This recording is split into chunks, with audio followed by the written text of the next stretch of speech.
Hello, thank you for joining me today. I'm going to be showing you a project that I've been working on. I've been making these little bags. It can be used as a wallet, a little gift bag, um, what have you. But they're the perfect size for folded bills, for credit cards. So it has a button closure, and it has this really great texture because I made it by using a particular stitch that's called an aligned cobble stitch. So today I'm going to show you how to make this project and how to do this stitch. So why don't you go ahead and join me. Alright, so for this project I'm using a 5mm hook.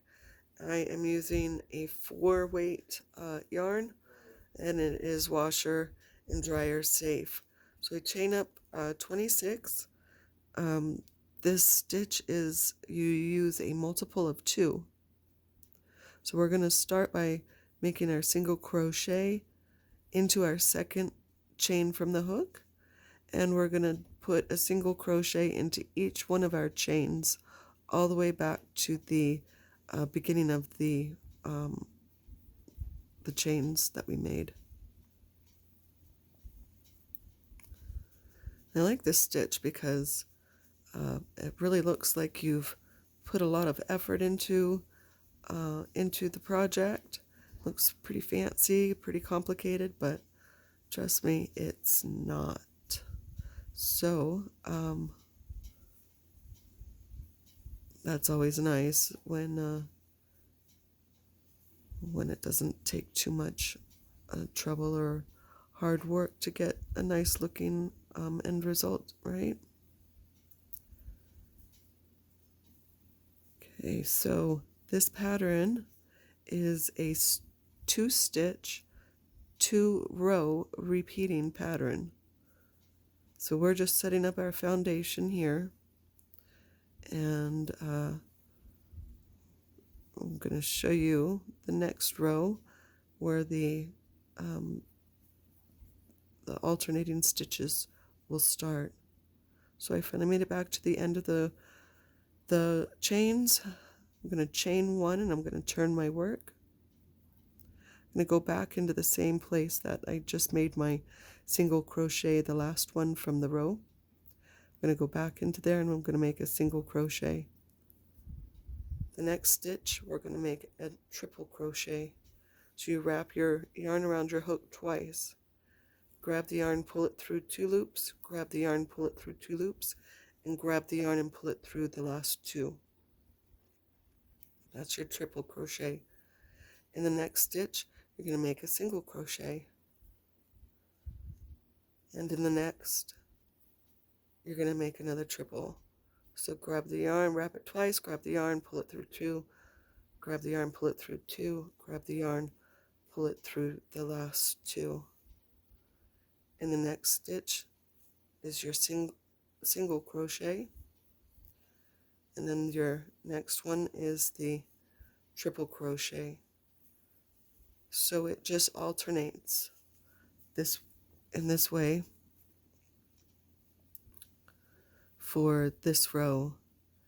Now you always want to start the row with a single crochet, and you'll want to end the row on a single crochet. All right. The important thing to make sure with this pattern as well is that your edges stay straight. And this stitch can be a little confusing at first to find the edges if you're just going to wing it. So that was my word of caution to you guys. You can either count the stitches, you can use a stitch marker, but if you're going to just wing it, just be careful. All right, so I am almost to the end of the first of our alternating stitches row.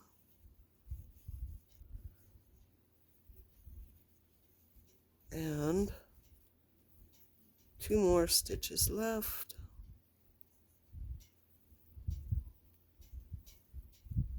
So there we go, and there's our last stitch there, our single crochet. We're going to chain up 1, and then we'll turn our work. Now you can already start to see the texture coming out. It's those triple crochets that really pop the yarn up. Gives a great texture to it. Now for this row, we're going to make single crochets in each one of our stitches all the way back to the beginning. That's the second of the repeating rows. So we're going to put our hook down into that same that single crochet from the row before. Now for our next stitch, our single crochet, you just want to be careful that you're actually making it into the V's. You have to kind of turn your work a bit to see the V's. So if you weren't paying attention, you might think this one and this one are the V's, but it's not. So you might have to turn your work just a bit to see the top V right there and get your hook up underneath both of those. Okay, so a single crochet in each one of these stitches all the way across, and what you'll do then is just repeat what you did before with the alternating stitch row. Okay, you're going to chain 1 and then you alternate from the single crochet to the triple crochet. So we were going to want to end up having 4 of these, the 2 rows. So if I count the 2 row repeat, okay, so 4 of those 2 row repeats. Does that make sense? So go ahead and work on doing that. I'm going to make 4 rows. Let me show you on the finished project here. 1, 2, 3, 4. All right. So I will see you back when you are ready to move on, and I'll show you the next steps. Alrighty, so I got my 4 rows completed. You can really see what the lovely texture looks like after you have multiple rows on here. You want to just make sure that your edges stay straight. So we should have 12 bumps if you've been following along with mine. So there should be 12 of these bumps in each row. What we're going to do is make the repeating pattern again, but only up to 6 of them. So we're going to do half, right? So we're going to stop right about here. Okay, so we're going to just continue on the same way that we have been. We chain 1, we turn our work, and we make our single crochet, our triple crochet, single crochet, triple crochet. So you're going to want to stop at the single crochet right after the 6th hump. Okay, so let's see where we are. I think I've got 2, 3,